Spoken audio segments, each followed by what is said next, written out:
Esta última película cierra con la trilogía de las puertas del infierno de Lucio Fulci y a pesar de ser la menos ambiciosa, es la que tiene un mensaje más triste y desesperanzador.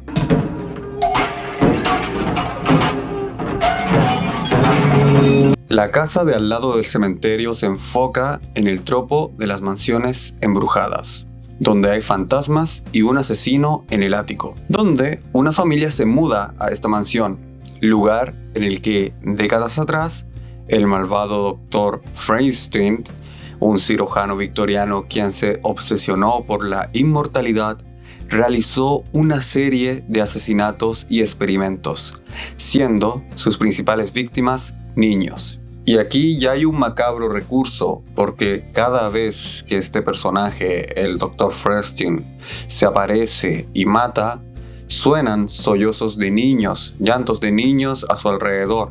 De alguna forma, con este sonido atrae a sus víctimas, quienes quieren ayudar a estos niños, pero en realidad se terminan encontrando con el Dr. Frankenstein, este asesino slasher. Esto da una señal muy terrorífica y un recurso que funciona, porque cuando los niños están llorando es porque el Dr. Frankenstein se está acercando. A diferencia de los antagonistas de las otras películas, tales como El Padre Thomas o El Pintor Maldito, el Dr. Frankenstein tiene motivos detrás de su maldad, ya que busca trabajar con los cuerpos, experimentar con ellos para lograr encontrar las células de la inmortalidad. Obviamente es una película donde prima más lo visual, donde prima más lo visceral, y eso se nota en la dirección, en las muertes, en la manera de crear terror, pero el argumento no logra ser tan atrapante como el de las otras películas. Parece literal el argumento de una película serie B, que en realidad es lo que es esta película, pero en las dos anteriores había una estructura narrativa más atrapante a pesar de todas las fallas que tenían esas películas. Aquí creo que esta película, por el reducido presupuesto que tuvo y también porque fue la última vez en la que Lucio Fulci trabajó con sus guionistas colaboradores, no se logró adaptar muy bien una obra.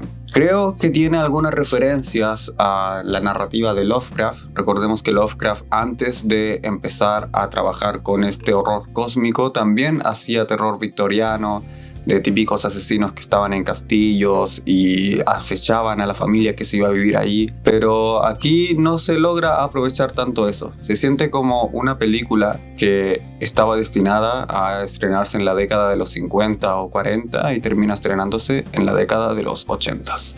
Se dice que el Dr. Frankenstein logró matar a un montón de personas para llegar a ocupar sus cadáveres, ya que él en sí mismo es una especie de inmortal. Su piel está podrida y descompuesta. El diseño del personaje fue tan inspirador que Rob Zombie se basó en él para crear al mítico Dr. Satan en su ópera prima La Casa de los Mil Cadáveres. En cuanto a los protagonistas, acá hay una historia familiar.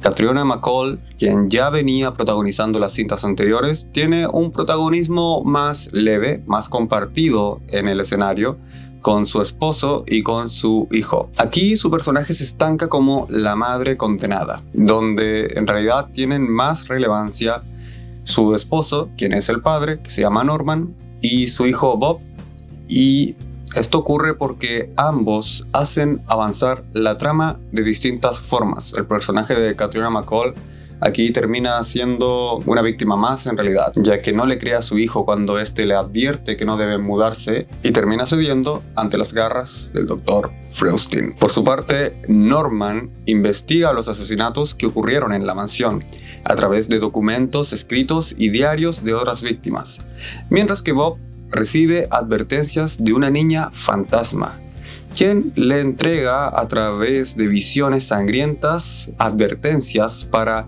evitar ir a vivir en esa mansión. En una de estas visiones, Bob ve la decapitación de un maniquí, que sería una antelación de la muerte de la niñera, interpretado por Mia Pieroni, la actriz italiana con una de las miradas más intensas en el cine. A pesar de que el enemigo principal en esta película es un asesino, y teniendo esa premisa, la película podría encajar en una cinta slasher o quizás en una cinta giallo, si así se quisiere, la película no cuenta con muchas muertes y las muertes son más convencionales, no son tan originales ni auténticas como en las cintas anteriores. En esta película ya no se utilizan animales ni tampoco insectos para impactar a los protagonistas, a las víctimas, sino más bien se utilizan elementos convencionales del slasher, armas, como principalmente cuchillos y fierros. Aquí ya no hay zombies, hay solo un asesino que habita en una casa lúgubre. Y con esto vuelvo a mi teoría de que hubo menos presupuesto en esta cinta, ya que el mayor espacio utilizado es el sótano, donde el Dr. Frankenstein asesinará a toda la familia. La casa cerca del cementerio también entra en la categoría de cine de fantasmas, ya que la película nos da un pequeño giro para evitar mostrarnos la muerte de Bob, ya que el fantasma de la niña, que se llamaba Mae, rescata al joven de las garras de Frankenstein, quien ya había matado a sus padres. Y Bob termina en una especie de limbo con la señora Frankenstein, quien fue la esposa de este maníaco doctor. Y también se interpreta que hay más niños que fueron asesinados por él. La cinta concluye con esa idea, donde los fantasmas cuidan al niño del asesino, dando a entender de que Bob sí fue asesinado, pero su muerte no se muestra y se interpreta que no sufrió. En el cine de terror suele existir una máxima que muchas veces apela con la sensibilidad de los espectadores, y esta dice que los niños y las niñas no se asesinan.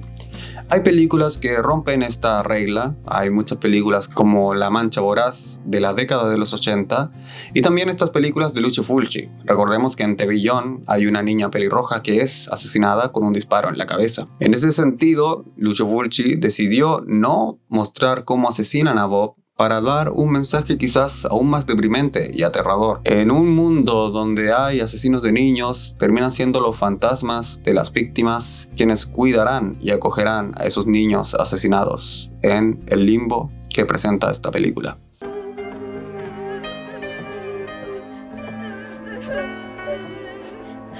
En el primer video dije que estas películas de alguna forma se conectaban entre sí, de una manera no oficial. Lucio Fulci nunca buscó conectarlas entre sí de manera directa, sino más bien fue una teoría de los fanáticos quienes vimos estas películas, encontramos elementos en común, como por ejemplo la actuación de Catriona MacColl, quien interpreta al protagónico en las tres películas, o la temática de la muerte que ronda las tres películas, cómo se abre una puerta del infierno y todo va a exterminarse de alguna forma. Pero aquí en la casa cerca del cementerio termina siendo un terror más comprimido, más encapsulado en esta mansión, donde son los que habitan ese hogar quienes terminan siendo asesinados. Y al igual que en la cinta anterior, los protagonistas perecen ante la maldad. Y de las tres películas que vimos de Lucio Fulci pertenecientes a esta trilogía de las puertas del infierno, es la casa al lado del cementerio, The House by the Cemetery, la que tiene un final más tranquilizador y al mismo tiempo más deprimente, pero también la que tiene una peor narrativa y peores muertes en el sentido de la mediocridad, y también la que tiene menos presupuesto, pero aún así tiene elementos que la hacen destacar entre un mar de buenas películas italianas que espero muy pronto reseñar. En cuanto a mis favoritas de las tres películas, creo que la que mejor funciona y la que mejor llegó a un público más general y terminó siendo una película de culto fue The Beyond. Mi favorita personal es City of the Dead porque tiene su encanto. Me encantan las películas que ocurran en Halloween, que se ambienten en esa fecha, y los zombies tienen ese atractivo, ese magnetismo que les comenté en el primer video. Pero esta, la última película de la saga del infierno, fue la más comprimida y limitada, pero que aún así entregó un curioso mensaje, donde Lucio Fulci termina esta película con una frase que él mismo escribió. La pondré en pantalla. Así que, ¿quiénes somos los verdaderos monstruos? Porque no hay que olvidar que en un mundo violento alguna vez los monstruos fueron niños y si no lo prevenimos, los niños serán monstruos. Espero que hayan disfrutado mucho esta saga de videos. Adoré hacer estos videos sobre cine de terror italiano. Sé que no tendrán las visitas esperadas, pero es algo que siempre quise hacer desde que empecé este canal. Hablar de directores que yo considero buenos, que me gusta su trabajo y que siento que hoy en día se están poco a poco olvidando. Muchas gracias por ver este video, amigo, amiga. Sobrevive. Déjame tus comentarios y que estés muy bien. Nos veremos en un próximo video.